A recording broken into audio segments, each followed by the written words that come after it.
আমন্ত্রণ রাতের বাংলাদেশে শুরুতেই জানিয়ে দেব শিরোনামগুলো। সাবেক সেনাপ্রধানের বিরুদ্ধে অভিযোগ আমলযোগ্য হলে এড়িয়ে যাবে না দুদক, জানালেন চেয়ারম্যান। খোঁজ নেওয়া হচ্ছে সাবেক আইজিপির বিদেশে সম্পদের বিষয়ে। দেশ বিদেশে ওনার কোনো প্রপার্টি আছে কিনা, যেটা জব্দ করা হয়েছে সেটার ছাড়াও কোথাও কোনো টাকা সরিয়ে নিয়েছেন কিনা। এমপি হত্যায় প্রধান অভিযুক্ত শাহিনের রাজধানীর বাসা যেন মদ তৈরির কারখানা। ডিএনএ নমুনা দিতে কলকাতায় যেতে চান আনার কন্যা ডরিন। অসংখ্য বেনজির ও আজিজ সৃষ্টি করেছে আওয়ামী লীগ, মন্তব্য মির্জা ফখরুলের। তাদের দায় নেবে না কোনো বাহিনী, বললেন ওবায়দুল কাদের। যোগ্যতার জন্যই সেনাপ্রদান করা হয়েছে, এখন সে যদি দুর্নীতি করে তদন্ত হচ্ছে। অসংখ্য বেনজির আজিজ আপনারা তৈরি করেছেন, তারা বাংলাদেশকে লুট করে খাচ্ছে। বন্ধুগণ, একটাই কাজ, লুট করা। শান্তিরক্ষী বাহিনীতে গৌরবের সাথে কাজ করছেন বাংলাদেশের সেনারা, বললেন প্রধানমন্ত্রী। যুদ্ধের অর্থ জলবায়ু, শিক্ষা, স্বাস্থ্য তহবিলে খরচের আহ্বান। যারা অস্ত্র তৈরি এবং অস্ত্র প্রতিযোগিতায় এত অর্থ ব্যয় করছে তাদের কাছে আমার আহ্বান, আমরা শান্তির কথা বলি কিন্তু সংঘাতে লিপ্ত হই কেন? আসছে তৃতীয় ধাপের উপজেলা নির্বাচনের ফলাফল। বিজয়ীদের বেশিরভাগই আওয়ামী লীগ সমর্থক। ভোট গ্রহণের সময় হয় বিচ্ছিন্ন সহিংসতা।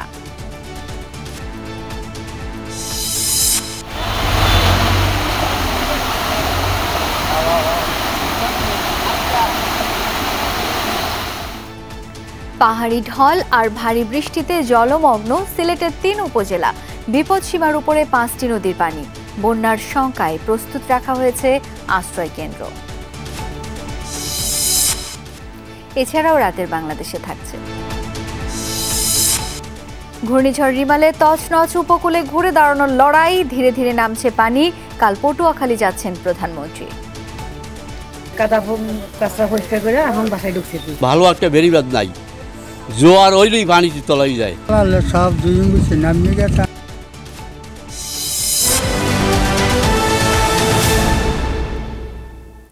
এতক্ষণ শিরোনাম দেখছিলেন, আপনাদের সঙ্গে আছি আমি শাওন দত্ত। এবার সাবেক আইজিপি বেনজির আহমেদ ও তার পরিবারের সদস্যদের বিদেশের সম্পদের খোঁজ নেবে দুদক। দেশে 631 বিঘা জমি, 19টি কোম্পানির শেয়ার, 33টি ব্যাংক ও 3টি বিও অ্যাকাউন্টের বাইরেও অস্ট্রেলিয়া, কানাডা, সিঙ্গাপুর ও সংযুক্ত আরব আমিরাতেও বেনজিরের বিপুল সম্পদ আছে ধারণা দুদকের। সে তথ্য অনুসন্ধানের জন্য এরই মধ্যে বিএফআইইউকে চিঠি দিয়েছে তারা। এদিকে সাবেক সেনাপ্রধান জেনারেল আজিজ আহমেদের বিরুদ্ধে ওঠা অভিযোগও পর্যালোচনা করবে দুদক।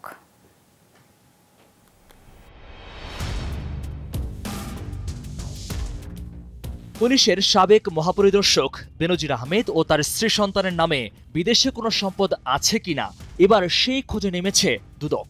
সংস্থাটির পক্ষ থেকে বিদেশের সম্পদের খোঁজ নিতে এরই মধ্যে চিঠি দেয়া হয়েছে বাংলাদেশ ফিনান্সিয়াল ইন্টেলিজেন্স ইউনিটকে।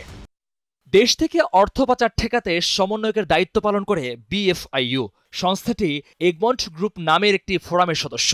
এই ফোরাম বিশ্বের 170টি দেশের সংশ্লিষ্ট সংস্থার সমন্বয়ে গঠিত, যারা অর্থ পাচার ও সন্ত্রাসে অর্থায়ন সংক্রান্ত তথ্য নিয়ে কাজ করে। ওই গ্রুপে এক দেশ আরেক দেশের কাছে যদি কোনো ব্যক্তির সম্পদের তথ্য সম্পর্কে জানতে চায়, তাহলে বিশেষ প্রক্রিয়ায় তারা সেই তথ্য সরবরাহ করে। সংশ্লিষ্ট দেশের অনুমতি সাপেক্ষে তা আদালতে উপস্থাপন করা যায়। অস্ট্রেলিয়া, কানাডা, সিঙ্গাপুর ও সংযুক্ত আরব আমিরাতের দুবাইয়ে বেনজির পরিবারের সম্পদ থাকতে পারে বলে ধারণা করছে দুর্নীতি দমন কমিশন। ফিনান্সিয়াল ইন্টেলিজেন্স ইউনিট আর্থিক অপরাধের যারা তদন্ত করে তাদেরকে তথ্যপত্র চাওয়া হয়েছে এবং সবকিছু খতিয়ে দেখা হচ্ছে। দেশ বিদেশে ওনার কোনো প্রপার্টি আছে কিনা, যেটা জব্দ করা হয়েছে সেটার ছাড়াও কোথাও কোনো টাকা সরিয়ে নিয়েছেন কিনা। এখন পর্যন্ত বেনজির পরিবারের 621 বিঘা জমি, 19টি কোম্পানির শেয়ার, গুলশানে 4টি ফ্ল্যাট, 30 লাখ টাকার সঞ্চয়পত্র, 33টি ব্যাংক হিসাব ও 3টি শেয়ার ব্যবসার বিও অ্যাকাউন্টের সন্ধান পেয়েছে দুদক। আদালতের আদেশে এসব সম্পদ জব্দ ও অবরুদ্ধ করা হয়েছে। বিশিষ্ট সেবাপদপ্রাপ্ত সেনা সদস্যগণকে এদিকে সাবেক সেনাপ্রধান জেনারেল আজিজ আহমেদের বিরুদ্ধে ওঠা অভিযোগের তদন্ত চেয়ে দুদকে আবেদন করেছেন এক আইনজীবী। মার্কিন নিষেধাজ্ঞায় দুর্নীতি সহ যেসব অভিযোগ আনা হয়েছে তার যথাযথ তদন্তের জন্য তার এই আবেদন। সেনাবাহিনীতে থাকা অবস্থায় উনি কি ধরনের ক্ষমতার অপব্যবহার করছিল, কি ধরনের দুর্নীতি করেছিল, এর কারণে জাতীয় আন্তর্জাতিক পরিমণ্ডলে বাংলাদেশ সেনাবাহিনীর ভাবমূর্তি ক্ষুণ্ণ হয়েছে। অভিযোগ পর্যালোচনা করবে দুদক, আমলযোগ্য হলে এড়িয়ে যাওয়ার সুযোগ নেই বলে জানিয়েছেন দুদক চেয়ারম্যান। অভিযোগটা পরীক্ষা করে দেখব, আমি এখনো দেখি নাই। যত অভিযোগ আছে সব অভিযোগই আমরা পর্যালোচনা করা হয়, এখানে সেটাও করা হবে। আজিজ আহমেদ 2021 সালের 23 জুন অবসরে যান। গত 20 মে দুর্নীতির সম্পৃক্ততার অভিযোগ তুলে তার উপর নিষেধাজ্ঞা দিয়েছে যুক্তরাষ্ট্র। কেউ যদি একটা প্রমাণ দিতে পারে। মহিউদ্দিন মধু, যমুনা নিউজ, ঢাকা। এমপি আনারের মরদেহ টুকরো টুকরো করা কোনো ধারালো অস্ত্র বা সরঞ্জাম কিংবা ঘুমের কোনো উপাদান এখনও উদ্ধার করতে পারেনি কলকাতা পুলিশ। আলামত উদ্ধারে চলছে চিরুনি অভিযান। এই তথ্য জানিয়েছেন তদন্ত সংশ্লিষ্ট পুলিশ কর্মকর্তারা। এদিকে ডিএনএ নমুনা দিতে ভারত যেতে চান এমপি কন্যা মুমতারিন ফেরদৌস ডরিন।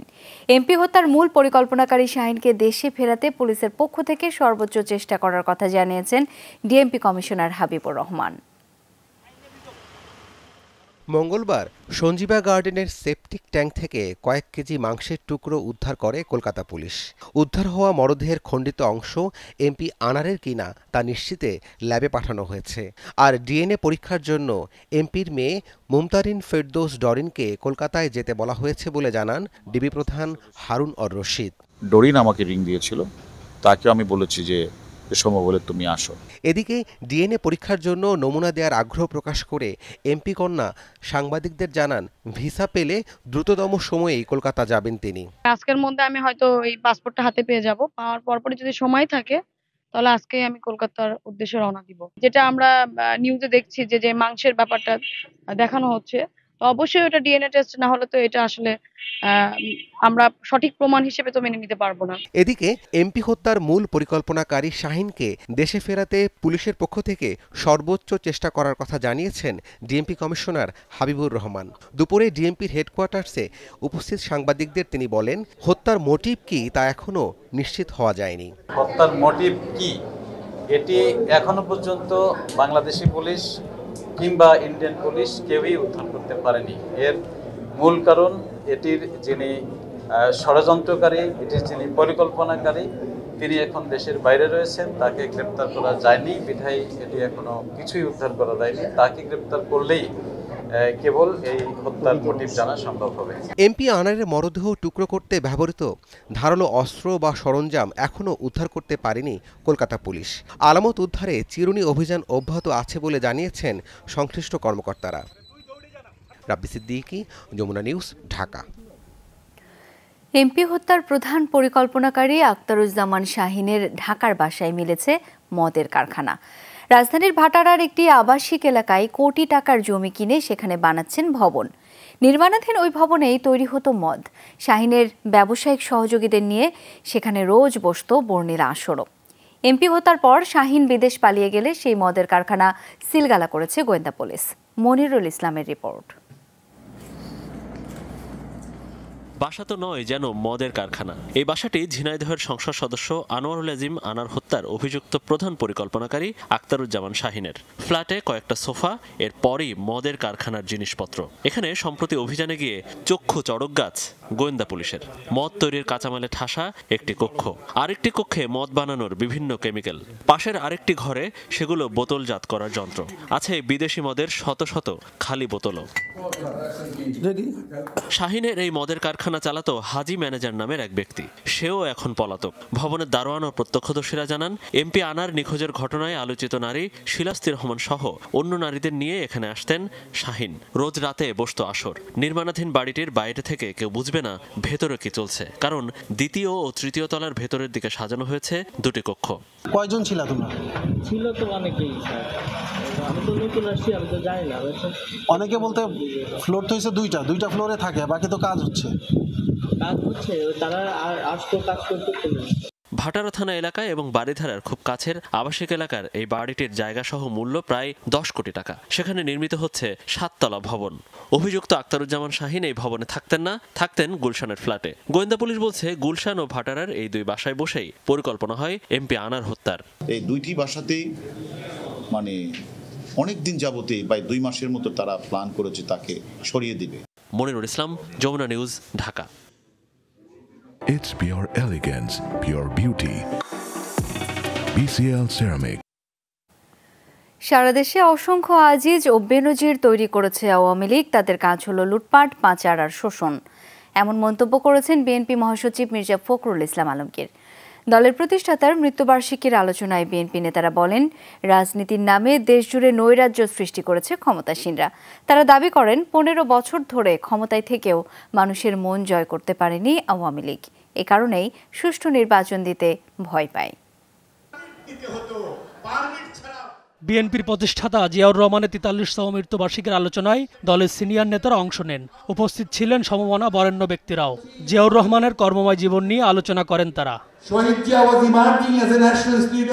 স্মৃতিচারণের পাশাপাশি সমসাময়িক রাজনীতি নানা ইস্যুতে কথা বলেন বিএনপি মহাসচিব। উঠে আসে সাবেক সেনাপ্রধান ও সাবেক আইজিপির দুর্নীতি প্রসঙ্গ। একমাত্র বেনজির বা আজিজ কেন ভুক্তভোগী হবে? আপনারা ভুক্তভোগী হবেন না? এই অবস্থা তৈরি করেছে কারা? একজন বেনজির তো নয়, একজন আজিজ নয়, অসংখ্য বেনজির বা আজিজ আপনারা তৈরি করেছেন, তারা বাংলাদেশকে লুট করে খাচ্ছে। বন্ধুগণ, মির্জা ফখরুল বলেন, নির্বাচনের নামে প্রহসন করছে সরকার, কেড়ে নিয়েছে মানুষের ভোটের অধিকার। আপনারা আজকে 15 বছর ধরে ক্ষমতা দখল করে আছেন, আপনারা একটা মানুষের ভেতরে কিন্তু যেতে পারেননি। নির্বাচন দেন না কেন? তারা জানে যে যদি নিরপেক্ষ নির্বাচন হয় তারা 10% আসন পাবে না। দলের সিনিয়র নেতারা বলেন, স্বাধীনতা ও বহুদলীয় গণতন্ত্র প্রতিষ্ঠা সহ জিয়াউর রহমানের অর্জনের শেষ নেই। ক্ষমতার জন্য নয়, বিএনপি রাজনীতি করে মানুষের জন্য। বিএনপি আওয়ামী লীগের মতো অর্থ, বিত্ত, লোভ লালসার জন্য রাজনীতি করে। আমরা রাজনীতি করি গণমানুষের জন্য। অকৃতজ্ঞ এই সরকারি দল ওই পরিবারটাকে পর্যন্ত অপছন্দ করে, কারণ তারা যেখানে যেখানে ব্যর্থ হয়েছে জিয়াউর রহমান তার প্রত্যেকটা ক্ষেত্রে বিজয়ী হয়েছে। আলোচনা সভায় সভাপতিত্ব করেন বিএনপির ভাইস চেয়ারম্যান অবসরপ্রাপ্ত মেজর হাফিজউদ্দিন আহমদ। তিনি বলেন, কারো বক্তব্য নয়, দেশ স্বাধীন হয়েছিল মুক্তিযুদ্ধের মাধ্যমে। এই মুক্তি বাহিনী সৃষ্টি করেছে ইস্ট বেঙ্গল রেজিমেন্ট এবং ইপিআর এর সৈনিকেরা, যার নেতৃত্ব দিয়েছেন মেজর জিয়াউর রহমান। এই কথাটি আওয়ামী লীগ কখনোই স্বীকার করবে না। তারা মনে করে তাদের বক্তৃতায় এই দেশ স্বাধীন করেছে। তো ওই সমস্ত চোরাকার বা লুটেরাদের আপনি গালি দেন না, তাদের বিচার করেন না। আপনি আসেন আমাদের চেয়ারম্যান, অ্যাক্টিং চেয়ারম্যান তারেক রহমানকে নিয়ে। ভোটাধিকার ও গণতন্ত্র ফেরাতে সবাইকে ঐক্যবদ্ধভাবে রাজপথে নামার আহ্বান জানান বিএনপি নেতারা। M A Aziz, Jamuna news, Dhaka. সাবেক আইজিপি বেনজির আহমেদ ও সাবেক সেনাপ্রধান আজিজ আহমেদের ঘটনা ব্যক্তিগত। কোনো বাহিনী ও সরকার তাদের কর্মকাণ্ডের দায় নেবে না বলে জানিয়েছেন ওবায়দুল কাদের। তিনি বলেন, বেনজির ও আজিজ বিচক্ষণ এবং যোগ্য ছিলেন বলেই তাদের বাহিনী প্রধান করে নিয়োগ দেওয়া হয়েছিল, কিন্তু বাইরে থেকে দেখে কেউ কিছু বুঝতে পারেনি। আওয়ামী লীগ সাধারণ সম্পাদক বলেন, বিএনপির আমলে এমন কোনো দুর্নীতিবাজদের বিচার হয়নি যা করেছেন শেখ হাসিনা। তৃতীয় ধাপের উপজেলা নির্বাচনের পর্যবেক্ষণ নিয়ে দলীয় সভানেত্রীর রাজনৈতিক কার্যালয়ে সংবাদ সম্মেলন। আওয়ামী লীগের সাধারণ সম্পাদক ওবায়দুল কাদের জানান, দুর্যোগ সহ নানা সমস্যার মধ্যেও ভোটার উপস্থিতি সন্তোষজনক। মন্তব্য করেন, নির্বাচন ঠেকাতে বিএনপির আন্দোলন ব্যর্থ। জাতীয় নির্বাচনের পর উপজেলা নির্বাচনও সফল। সারা দেশে দু একটি বিচ্ছিন্ন ঘটনা ব্যতীত উৎসবমুখর পরিবেশে নির্বাচন অনুষ্ঠিত হয়েছে। সংবাদ সম্মেলনে ঘুরে ফিরে আসে সাবেক আইজি এবং সেনাপ্রধানের দুর্নীতির অভিযোগ প্রসঙ্গ। ওবায়দুল কাদের বলেন, তারা কিছু করে থাকলে সেটা ব্যক্তিগত, সংশ্লিষ্ট বাহিনী বা সরকার এর দায় নেবে না। বেনজিরের যে ক্যারিয়ার, তার যে পার্সোনালিটি, তাকে তো বাইরে থেকে আপনারা কেউ ভাবেননি। এখন যা শোনা যায়, আজিজ আহমদ অত্যন্ত বিচক্ষণ অফিসার, খুব পড়াশোনা জানা। এখন আসলে যোগ্যতার জন্যই সেনাপ্রধান করা হয়েছে। এখন সে যদি দুর্নীতি করে, তদন্ত হচ্ছে। আজিজ বেনজির নিয়ে যারা সরকারের দিকে আঙুল তুলছে তাদের সমালোচনা করেন আওয়ামী লীগের সাধারণ সম্পাদক। বলেন, বিএনপির আমলে তো কোনো দুর্নীতিবাজের বিচার হয়নি। দুর্নীতি, লুটপাটের বহবর, হাওয়া বহর কার সৃষ্টি? মনিরুল ইসলাম, যমুনা নিউজ, ঢাকা। এত বড় দুর্যোগেও ওই বাড়িগুলি দাঁড়িয়ে আছে কোন শক্তিতে? সেজন্য প্রয়োজন উচ্চ শক্তির নির্মাণ সামগ্রীর ব্যবহার, যেমন জিপিএইচ কোয়ান্টাম B600DR, বাংলাদেশের উচ্চ শক্তি সম্পন্ন একমাত্র রড। অস্ত্রের পেছনে নয়, মানুষের জীবনমান উন্নয়নে অর্থ ব্যয় করতে বিশ্ব সম্প্রদায়ের প্রতি আহ্বান জানিয়েছেন প্রধানমন্ত্রী শেখ হাসিনা। সকালে রাজধানীতে আন্তর্জাতিক জাতিসংঘ শান্তিরক্ষী দিবসের অনুষ্ঠানে একথা বলেন তিনি। যুদ্ধ না করে আলোচনার মাধ্যমে সমস্যার সমাধানের পথ খুঁজতে বিশ্ব নেতাদের পরামর্শ দেন সরকার প্রধান। যুদ্ধ ও প্রাকৃতিক দুর্যোগে বিপর্যস্ত বিভিন্ন দেশে শান্তি ফিরিয়ে আনা ও মানবিক সহায়তা দিতে দীর্ঘদিন ধরে জাতিসংঘ মিশনে কাজ করছে বাংলাদেশের শান্তিরক্ষী বাহিনী।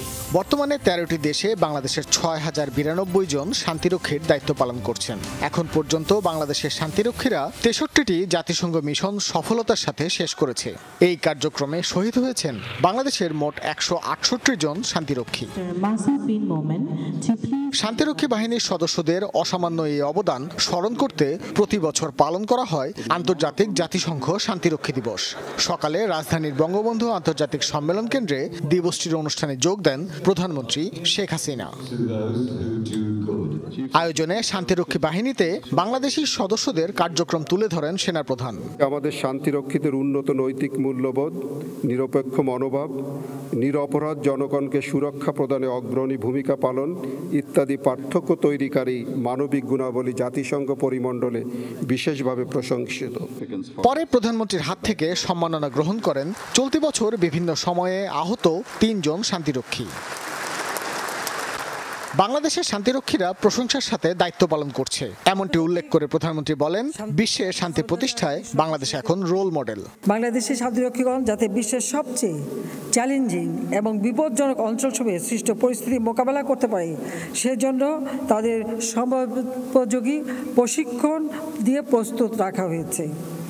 এবং এই প্রশিক্ষণের জন্য আপনারা জানেন যে আমি প্রথম সরকারে যখন 96 সালে আসি তখনই বিপসট প্রতিষ্ঠা করে দিয়েছিলাম আমাদের শান্তিরক্ষীরা যেন তারা যথাযথ ট্রেনিং নিয়ে তারপর বিদেশে যেতে পারে। পৃথিবীর বিভিন্ন স্থানে চলমান যুদ্ধ মানবজাতির কোনো কল্যাণ আনছে না বলে স্মরণ করিয়ে দেন সরকার প্রধান। যারা অস্ত্র তৈরি এবং অস্ত্র প্রতিযোগিতায় এত অর্থ ব্যয় করছে তাদের কাছে আমার আহ্বান, আমরা শান্তির কথা বলি কিন্তু সংঘাতে লিপ্ত হই কেন? এই যে অর্থ ব্যয় হচ্ছে, এই অর্থ যদি এই যে ক্ষুধার্ত মানুষের আহারের ব্যবস্থা, শিক্ষার ব্যবস্থা, চিকিৎসার ব্যবস্থা করা হতো তাহলে এই পৃথিবীতে শান্তি প্রতিষ্ঠিত হতো, মানুষের জীবনমান উন্নত হতো, মানুষ সুন্দরভাবে বাঁচতে পারত। পরে ভিডিও কনফারেন্সের মাধ্যমে বিভিন্ন দেশে দায়িত্ব পালনরত বাংলাদেশের শান্তিরক্ষীদের সাথে কথা বলেন প্রধানমন্ত্রী। গত 36 বছরে বাংলাদেশের 1,94,856 জন সদস্য বিশ্বের বিভিন্ন দেশে শান্তিরক্ষী হিসেবে দায়িত্ব পালন করেছেন। শান্তিরক্ষার কার্যক্রমের কারণেই পৃথিবীর বিভিন্ন দেশে উঠছে বাংলাদেশের লাল সবুজের পতাকা। এই বাহিনীর সদস্যদের পেশাগত দক্ষতার কারণে পৃথিবীর বিভিন্ন দেশ বাংলাদেশের উপর আস্থা রেখে চলছে। তৃতীয় প্রজন্মে শান্তিরক্ষা কার্যক্রমের ক্ষেত্রে বাংলাদেশ আরও কার্যকর ভূমিকা পালন করবে এমনই আশা সকলের। ভাস্কর ভাদুরী, যমুনা নিউজ, ঢাকা। এর আগে ভোট কেন্দ্রে হামলা, ব্যালট বক্স ছিনতাই, জাল ভোট এজেন্টদের মারধর সহ বিচ্ছিন্ন সহিংসতার মধ্য দিয়ে শেষ হয় তৃতীয় ধাপের উপজেলা নির্বাচন। এসব ঘটনায় চট্টগ্রামের পটিয়ার একটি কেন্দ্র এবং বগুড়া সদরের এক প্রার্থীর প্রতীক ভুল থাকায় ভাইস চেয়ারম্যান পদে নির্বাচন স্থগিত করে নির্বাচন কমিশন। সিলেট বিয়ানীবাজারের শ্রীধরা সরকারি প্রাথমিক বিদ্যালয় কেন্দ্র ব্যালট বক্স ছিনতাই চেষ্টা এবং জাল ভোট দেওয়ার ঘটনায় লাঠিচার্জ করে পুলিশ। জাল ভোটের অভিযোগে 5 জনকে আটক করে আইনশৃঙ্খলা বাহিনী। খবর পেয়ে ঘটনাস্থল পরিদর্শন করে নির্বাহী ম্যাজিস্ট্রেট। সাময়িকভাবে 45 মিনিট বন্ধ রাখার পর প্রশাসনের নির্দেশে আবারও শুরু হয় ভোট গ্রহণ। জোরদার করা হয় নিরাপত্তা ব্যবস্থা। চট্টগ্রামের পটিয়ায় পূর্ব পিঙ্গলা সরকারি প্রাথমিক বিদ্যালয় ভোট কেন্দ্রে হামলা চালায় দুর্বৃত্তরা। ছিনতাই করে 9টি ব্যালট বক্স, 551টি ব্যালট পেপার, মার্কিং সিল সহ বিভিন্ন সরঞ্জাম। এই ঘটনায় ওই কেন্দ্রে ভোট গ্রহণ স্থগিত করেছে নির্বাচন কমিশন। রংপুরে হরিদেবপুর প্রাথমিক বিদ্যালয় কেন্দ্র পরিদর্শনের সময় প্রার্থীর উপর হামলার অভিযোগ ওঠে আরেক প্রার্থীর সমর্থকদের বিরুদ্ধে। এই ঘটনায় 2 ঘণ্টা সেই এলাকায় উত্তেজনা ছড়িয়ে পড়ে। পুলিশ ঘটনাস্থলে গিয়ে পরিস্থিতি নিয়ন্ত্রণে আনে। সাতক্ষীরার রামভদ্রপুরের একটি ভোট কেন্দ্রে 2 প্রার্থীর সমর্থকদের মধ্যে সংঘর্ষের ঘটনা ঘটে। এ সময় এক প্রার্থীকে 3 ঘণ্টা অবরুদ্ধ করে রাখার অভিযোগ ওঠে। 7 জনকে আটক করেছে পুলিশ। একটি ধাক্কাধাক্কির ঘটনা ঘটেছে। আমরা খবর পেয়ে সঙ্গে সঙ্গে চলে এসেছি, আমি নিজে এসেছি এবং আমরা কয়েকজনকে অ্যারেস্ট করেছি। তার আইনগত ব্যবস্থা তার বিরুদ্ধে আমরা গ্রহণ করব। নোয়াখালীতে কর্মী ও এজেন্টদের মারধর এবং কেন্দ্র থেকে বের করে দেওয়ার অভিযোগ এনে নির্বাচন থেকে সরে দাঁড়ান 2 প্রার্থী। নির্বাচন বাতিলের দাবিও জানান তারা। এখানে সব অনিয়ম আছে। 40টা কেন্দ্রে 8টা থেকে 9টার মধ্যে ভোট শেষ করে ফেলছে ওরা। ছোটোখাটো যেসব কেন্দ্র ছিল মোটা 71টা কেন্দ্র, বাকি কেন্দ্রগুলো সামান্য ভোট আছে। ধাওয়া পাল্টা ধাওয়ার ঘটনা ছিল রাজশাহীতেও। বগুড়া সদরে ব্যালটে এক প্রার্থীর প্রতীক ভুল থাকায় ভাইস চেয়ারম্যান পদের ভোট গ্রহণ স্থগিত করা হয়। আমি ভোট দিতে গিয়ে দেখি আমার ব্যালট পেপারে এই রকমের কোনো প্রতীকই নাই। এর আগে সকাল 8টায় শুরু হয় 3য় ধাপের উপজেলা নির্বাচনের ভোট গ্রহণ। মুন্সিগঞ্জের শ্রীনগর এবং সিরাজদি খান সহ বেশিরভাগ উপজেলাতেই শান্তিপূর্ণ পরিবেশে ভোট দেয় ভোটাররা। ঝুঁকিপূর্ণ কেন্দ্রগুলো বিশেষ নজরদারিতে রাখে আইনশৃঙ্খলা বাহিনীর সদস্যরা। ইতিমধ্যে বেশ কিছু ভোট কেন্দ্র পরিদর্শন করেছি এবং আমরা সবগুলো সেন্টারে অত্যন্ত সুষ্ঠু এবং সুশৃঙ্খল পরিবেশ আমরা পর্যবেক্ষণ করেছি। 112 উপজেলায় ভোট গ্রহণের কথা থাকলেও ঘূর্ণিঝড় রিমালের প্রভাব সহ নানা জটিলতায় ভোট হয় 87 উপজেলায়। রাহিম সারোয়ার, যমুনা নিউজ। 3য় ধাপের উপজেলা নির্বাচন মোটামুটি অবাধ ও নিরপেক্ষ হয়েছে বলে জানিয়েছেন প্রধান নির্বাচন কমিশনার কাজী হাবিবুল আওয়াল। বিকেলে ভোট গ্রহণ শেষে ব্রিফিংয়ে তিনি জানান, নির্বাচনে প্রায় 35% ভোট পড়েছে। কয়েকটি অপ্রীতিকর ঘটনা ঘটেছে, কিন্তু সেগুলো এমন নয় যে অবাধ ভোটাধিকার প্রয়োগকে বাধাগ্রস্ত করেছে বা প্রতিহত করেছে, তা নয়। নির্বাচন যথেষ্ট শান্তিপূর্ণভাবে হয়েছে। আমরা এ যাবৎ উপস্থিতির যে তথ্য পেয়েছি সেটা আমাদের পর্যালোচনায় এটা 35± হতে পারে।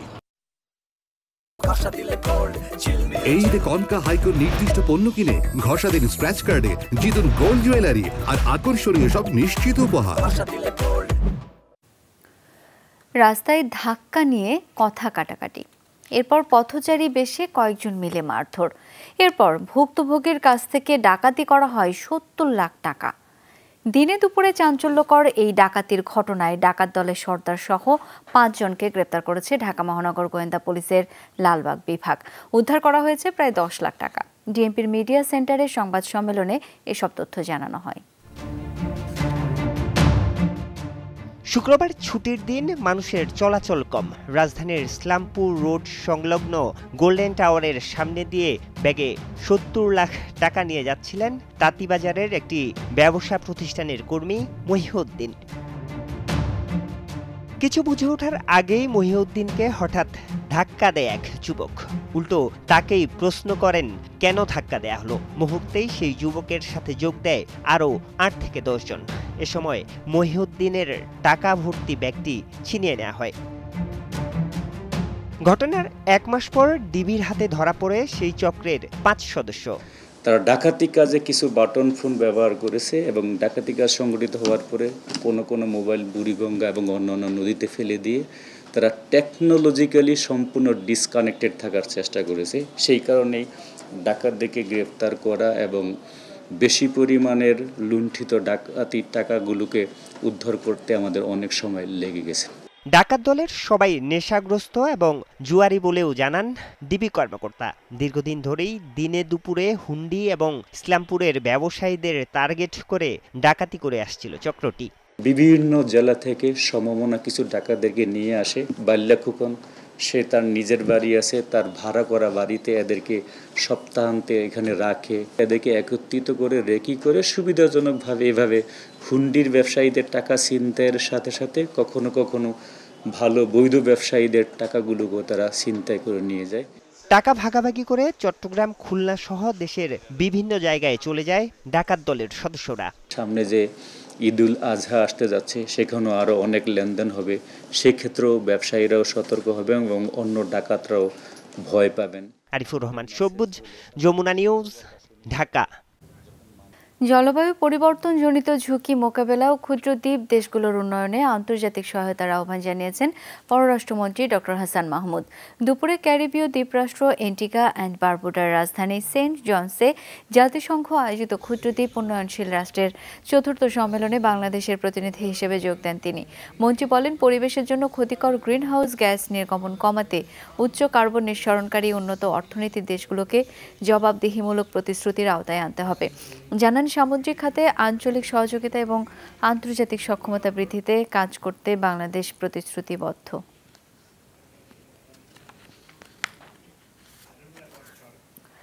প্রবল বৃষ্টি আর উজানের পাহাড়ি ঢলে সুরমা, কুশিয়ারা সহ 5টি নদীর বিভিন্ন পয়েন্টে পানি বিপদসীমার উপর দিয়ে প্রবাহিত হচ্ছে। এতে প্লাবিত হয়েছে সিলেটের গোয়াইনঘাট, জৈন্তাপুর ও কানাইঘাটের হাওর ও নিম্নাঞ্চল।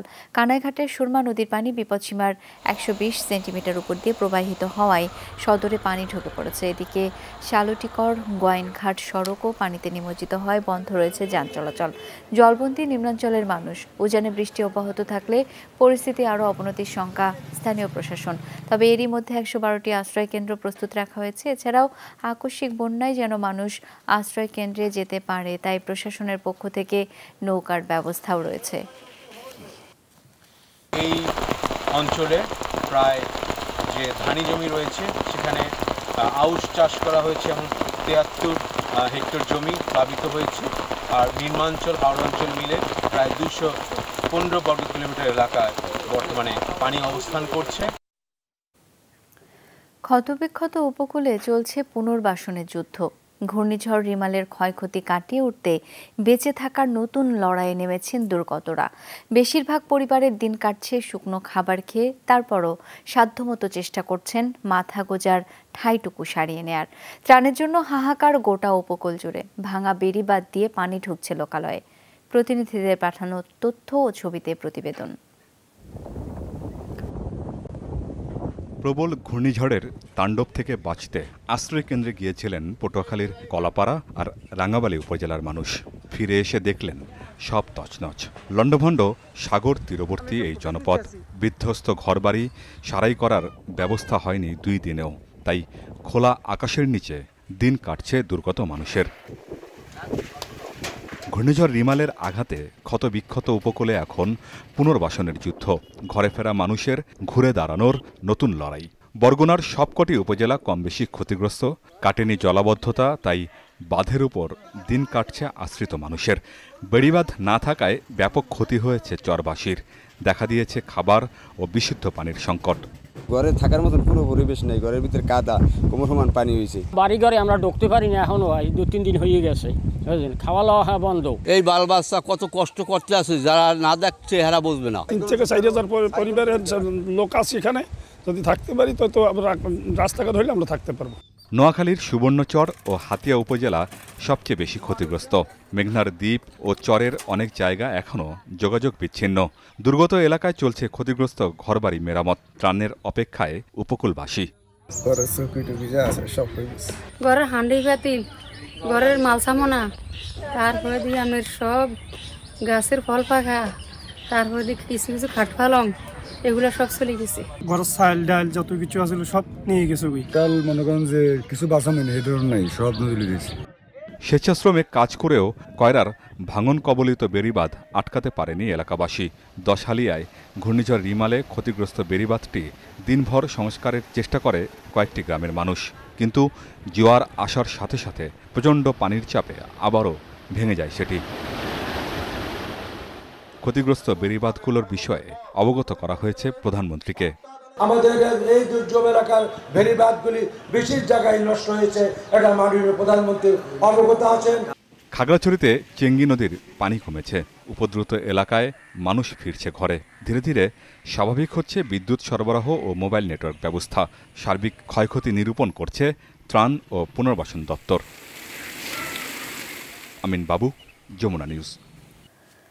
উড়োজাহাজে ওঠার পর দেখা যায় বহু সিট ফাঁকা, কিন্তু টিকিট কাটার সময় সিট পাওয়া যায় না, এমন অভিযোগ অস্বীকার করেছে বিমান কর্তৃপক্ষ। দুপুরে রাষ্ট্রীয় উড়োজাহাজ সংস্থা বিমানের এক মতবিনিময় সভায় ব্যবস্থাপনা পরিচালক বলেন, একসময় এমন অভিযোগ থাকলেও বর্তমান ব্যবস্থাপনায় এটা কঠিন। সচিব হিসেবে সদ্য পদোন্নতি পাওয়া শফিউল আজিম বলেন, গ্রাহক সেবা আধুনিকায়নের পর স্মার্ট অ্যাপের মাধ্যমে নিজেই টিকিট কাটতে পারবেন যাত্রীরা। তাই দালাল বা সিন্ডিকেটের কাছে না গিয়ে ওয়েবসাইট থেকে টিকিট সংগ্রহ করার আহ্বানও জানান তিনি। আর অভিযোগের বিষয়ে সাংবাদিকদের চ্যালেঞ্জ দিয়ে তিনি দাবি করেন, বর্তমান সিস্টেমে টিকিট ধরে রাখার কোনো সুযোগ নেই। আপনি এখনো বিমানের সিস্টেমে গিয়ে দেখেন, ইটস ওপেন ফর অল।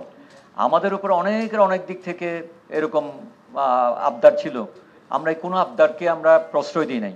আপনারা যে কোনো এক্সপার্ট নিয়ে আসেন, কেউ যদি প্রমাণ করতে পারে এখানে সিন্ডিকেট আছে, আমি এমডি হিসেবে দায়িত্ব নিয়েই বলছি আজকে আমরা যে কোনো ধরনের আমার লোকজনের শাস্তি আমরা ইনশিওর করব।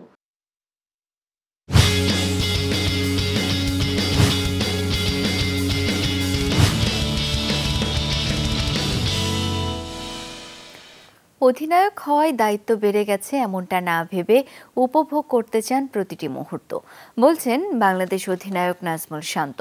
নির্ভার থেকে দলের জন্য ভূমিকা রাখতে চান। বিশ্বকাপ জয়ের বিষয়ে বলেন, খেলোয়াড়রা সবাই চায় কাপ জিততে, এটাই সবচেয়ে বড় লক্ষ্য। তবে আপাতত ফলাফলের দিকে না তাকিয়ে শক্তি অনুযায়ী সেরা ক্রিকেটটা খেলতে চায় নাজমুল শান্তর দল।